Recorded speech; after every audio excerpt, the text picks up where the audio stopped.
Narrative of the Life of Frederick Douglass, an American Slave, written by himself.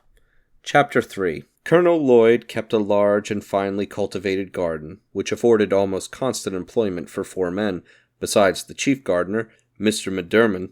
This garden was probably the greatest attraction of the place. During the summer months, people came from far and near, from Baltimore, Easton, and Annapolis, to see it. It abounded in fruits of almost every description, from the hardy apple of the north to the delicate orange of the south. This garden was not the least source of trouble on the plantation. Its excellent fruit was quite a temptation to the hungry swarms of boys, as well as the older slaves belonging to the colonel, few of whom had the virtue or the vice to resist it. Scarcely a day passed during the summer but that some slave had to take the lash for stealing fruit. The colonel had to resort to all kinds of stratagems to keep his slaves out of the garden. The last and most successful one was that of tarring his fence all around, after which, if a slave was caught with any tar upon his person, it was deemed sufficient proof that he had either been into the garden or had tried to get in. In either case he was severely whipped by the chief gardener. The plan worked well. The slaves became as fearful of the tar as of the lash. They seemed to realize the impossibility of touching tar without being defiled. The colonel also kept a splendid riding equipage. His stable and carriage house presented the appearance of some of our large city livery establishments. His horses were of the finest form and noblest blood. His carriage house contained 3 splendid coaches, 3 or 4 gigs, besides Dearborns and barouches of the most fashionable style. This establishment was under the care of 2 slaves, old Barney and young Barney, father and son. To attend this establishment was their sole work, but it was by no means an easy employment, for nothing was Colonel Lloyd more particular than in the management of his horses. The slightest inattention to these was unpardonable, and was visited upon those, under whose care they were placed, with the severest punishment. No excuse could shield them, if the colonel only suspected any want of attention to his horses, a supposition which he frequently indulged, and one which, of course, made the office of old and young Barney a very trying one. They never knew when they were safe from punishment. They were frequently whipped when least deserving, and escaped whipping when most deserving it. Everything depended upon the look of the horses, and the state of Colonel Lloyd's own mind when his horses were brought to him for use. If a horse did not move fast enough, or hold his head high enough, it was owing to some fault of his keeper's. It was painful to stand near the stable door, and hear the various complaints against the keepers when a horse was taken out for use. "This horse has not had proper attention. He has not been sufficiently rubbed and curried, or he has not been properly fed. His food was too wet or too dry. He got it too soon or too late. He was too hot or too cold.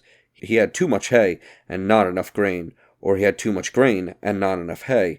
Instead of old Barney's attending to the horse, he had very improperly left it to his son." To all these complaints, no matter how unjust, the slave must answer never a word. Colonel Lloyd could not brook any contradiction from a slave. When he spoke, a slave must stand, listen, and tremble, and such was literally the case. I have seen Colonel Lloyd make old Barney, a man between 50 and 60 years of age, uncover his bald head, kneel down upon the cold, damp ground, and receive upon his naked and toil-worn shoulders more than 30 lashes at a time.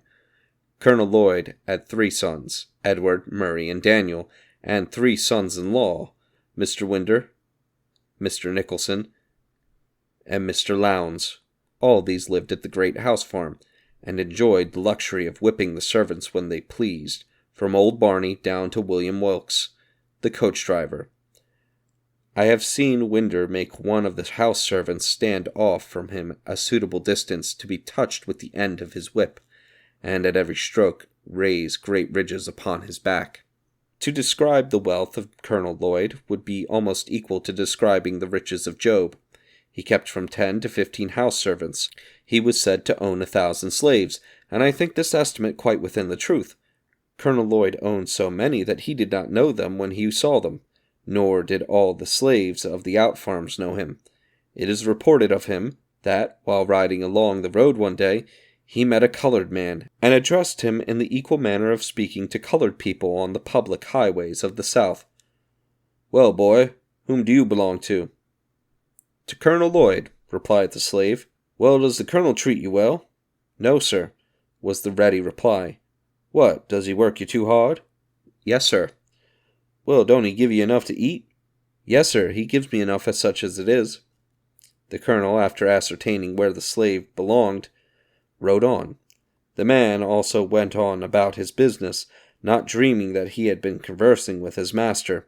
He thought, said, and heard nothing more of the matter, until 2 or 3 weeks afterwards. The poor man was then informed by his overseer that, for having found fault with his master, he was now to be sold to a Georgia trader. He was immediately chained and handcuffed, and thus, without a moment's warning, he was snatched away, and forever sundered from his family and friends, by a hand more unrelenting than death.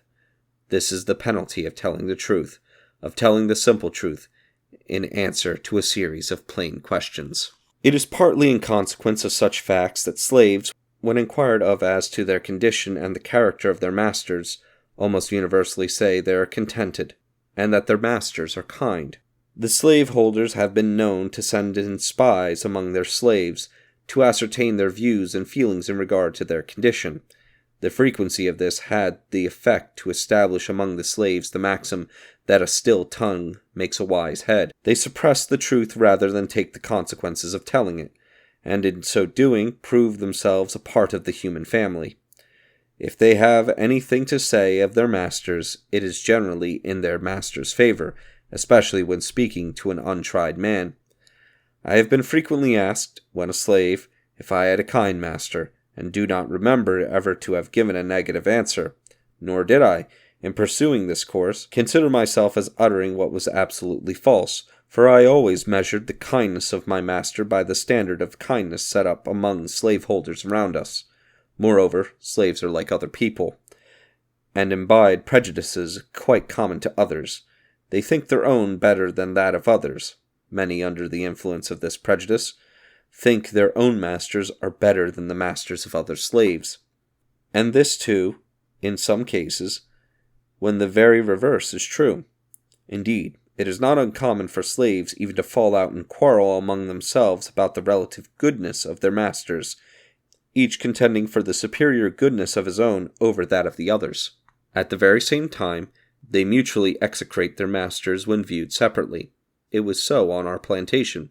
When Colonel Lloyd's slaves met the slaves of Jacob Jepson, they seldom parted without a quarrel about their masters, Colonel Lloyd's slaves contending that he was the richest, and Mr. Jepson's slaves that he was the smartest, and most of a man. Colonel Lloyd's slaves would boast his ability to buy and sell Jacob Jepson.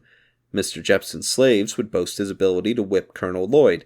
These quarrels would almost always end in a fight between the parties, and those that whipped were supposed to have gained the point at issue. They seemed to think that the greatness of their masters was transferable to themselves. It was considered as being bad enough to be a slave, but to be a poor man's slave was deemed a disgrace indeed.